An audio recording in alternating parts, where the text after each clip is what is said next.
Պետգույքի վարչությունը վերջապես գաղտնազերծեց պետությանը ֆռացրած տնօրեններից առաջինի անունը Գագիկ Կապյան։ Երևանի ոսկերչական գործարանը նա այնպես է ղեկավարել, թանկարժեք այդ բիզնեսը վերջին 3 տարիները փակել է առանց շահույթի։ Կառավարությանը խաբողների ողնաշարը ջարդեք վարչապետի վերջին խիստ հայտարարությունից հետո Կապյանն աշխատանքից ազատվելու դիմում է գրել, գործարանն էլ հայտնվել է մասնավորեցվող գույքի ցանկում։ Ոսկերչականում ունեցած իր 80% բաժնեմասը կառավարությունը մտադիր է սեփականաշնորհել 3 միլիարդ դրամով։ Կիսապետական հաստատությունների մոնիթորինգն ի դեպ ցույց է տալիս, որ 150 ընկերությունից միայն 120-ն են շահույթ ունեցել, 61-ը վնասով են աշխատում, այնպես որ գործից ազատվող մենեջերների անուններ դեռ կհնչեն։ Հաջորդ անունը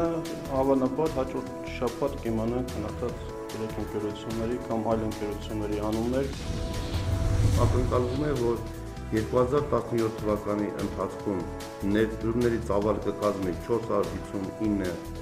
միլիոն ԱՄՆ դոլար եւ ստեղծվի նոր 5900 աշխատատեղ։ Տպավորիչ այս թվերի մեջ պղնձաձուլարանը ներառված չէ, ասուլիսի հենց սկզբում հայտարել է Սուրեն Կարայանը։ Չինացի ներդրողները մոտորերս Հայաստան կայցելեն, գործարան կառուցելու համաձայնությունը տվեցին, տնտեսական զարգացման նախարարության միջնորդությամբ ներդրումներին կավելանա ևս 380 միլիոն։ Այս պահին ամփոփված 53 նախագծերով Մարալիկուն վերաբացվելու է, մանվածքային ֆաբրիկան կունենանք նաև կտորի արտադրություն։ Տեքստիլի թեթև արդյունաբերության ոտքի կանգնելը գործազուրկ շատ կանանց է աշխատանքով ապահովելու, վստահ է Սուրեն Կարայանը։ Նաև դրա շնորհիվ է, որ ստեղծվելիք մոտ 6000 աշխատատեղերից ավելի քան 4000-ը մարզերում են բացվելու։ Տեխնոլոգիական ճշգրիտ ճարտարագիտության ճյուղն էլ առաջիկայում կսկսի գիշերային տեսանելիության սարքերի արտադրություն։ Այս տարվա կարևոր ծրագրերից մեկը, որ մենք անպայման կսկսենք ուրեմն տարվա երկրորդ կեսին Ֆիրդուսի շուկայի հատվածում սկսենք հենց կենտրոնից։ Հյուրանոց, վարչական թե բնակելի շինություն 3 տարվա ընթացքում 105 միլիոն դոլարի ներդրում կիրականացվի կառուցապատման ոլորտում, մեծ մասը Երևանում։ Օտարերկրյա թե տեղի բիզնեսներից նախագծերը հավաքել գնահատել են քաղաքաշինական կոմիտեում։ Ըստ Նարեկ Սարգսյանի, ֆինանսավորողը կա, վերջապես կքանդեն Սասունցի Դավիթ հրապարակի հարևանությամբ ցցված երկաթբետոնե կոնստրուկցիաները նույն տարածքում տեղազատելով կինոթատրոնի, հյուրանոցի, առևտրավարչական համալիրի ու բնակելի շենքի համար։ Բնակելիներն առհասարակ այսուհետև առավել հաճախ կենտրոնից դուրս են կառուցվելու, քանի որ նոր օրենքը կտրուկ թանկացրել է քաղաքի գերխիտ հատվածում շինարարություն սկսելը։ Դավիթաշեն, Զեյթուն, Քանաքեր վարչական այս շրջաններում են լինելու բնակարանային նոր ծրագրերը։ Նախագծերի շարքում Արշակունյաց պողոտայում նույնպես հյուրանոց վարչական շինություն կավելանա։ Կտեղափոխվի Աբովյան հրապարակի ետնամասի ջրամբարը։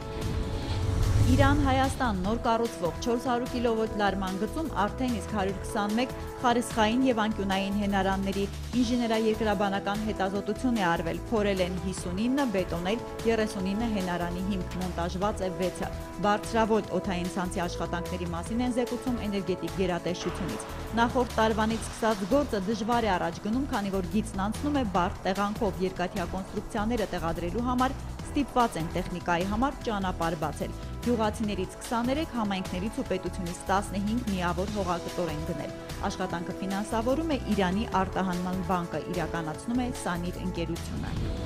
Թումանյան Ալավերդի ճանապարհը լայնացնող բրիգադը մայրուղին նորոգելիս քանդել է հարակից հրային ներժայթուք կոչվող բնության հուշարձանը։ Տրակտորիստը պատահաբար թե մտածված է ցածթափել պետության կողմից պահպանվող քարերը, պետք է պարզի Լոռու մարզպետարանը։ Իրենք շինարարներն այդ մասին ոչինչ չեն խոսում, միայն աշխատանքներն են մեկնաբանում։ Զորագետի 5 կամրջի կողքին սեպտեմբերից նորն են բարձրացնում 53 մետր երկարությամբ եւ 12 մետր լայնությամբ։ Չնայած մինչև ճանապարհի ամբողջական շահագործումը ավտոները, վարորդները դրանով չեն կարողանա քշել, կառույցը պատրաստ կլինի սահմանված ժամկետում։ Ավարտելու են երևակայ 4 ամիս հետո։ Եթե մտնում եք ռեստորան եւ տեսնում եք երաժշտությունը, ապա ադմինիստրատորի ունենալություն հեղինակների, եթե երաժշտություն է, ապա երաժշտության հեղինակների կողմից բարձրացության սկզբունքով։ Ցավոք, սրճարան, ռեստորանները դեռ չեն հարգում հեղինակային իրավունքը, արձանագրում են հայ հեղինակից։ Կառույցը հանգիստ է թատրոնների մասով։ Լինի ներկայացման դրվող պիես, թե բեմում օգտագործվող երաժշտություն, 90% դեպքերում կարգը պահում են։ Ոլորտի պատասխանատուների գնահատականը դրական է նաև հեռուստաեթերից հնչող ստեղծագործությունների մասով։ Իրենց կառույցը կոորդինացնում է շատ հայ հեղինակների շահեր ու տարվա կտրվածքով Ռադիոից համերգասրահեր 500 օգտագործողից հավաքում հեղինակներին է բաշխում 100 միլիոն դրամի կարգի գումար, մեկ կատարողի մասով ամսվա միջին գումարը 80,000 դրամ, մի քիչ ավել, մի քիչ պակաս է։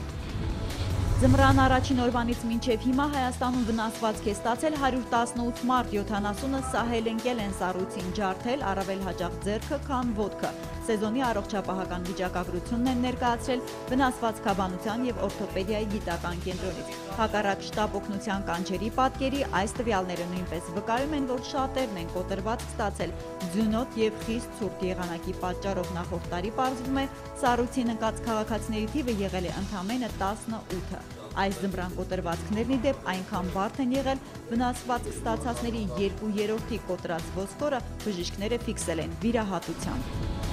Փետրվարի 8-ին NASDAQ OMX Armenia-ի հարթակում արտարժույթով առողջարկ չի իրականացվել։ Փետրվարի 9-ի համար տարադրամային շուկայում ձևավորված միջին փոխարժեքներն ըստ կենտրոնական բանկի հետևյալն են։ Թանկարժեք մետաղների համար էլ Արջին բանկն առաջարկում է հիշյալ գնանշումները։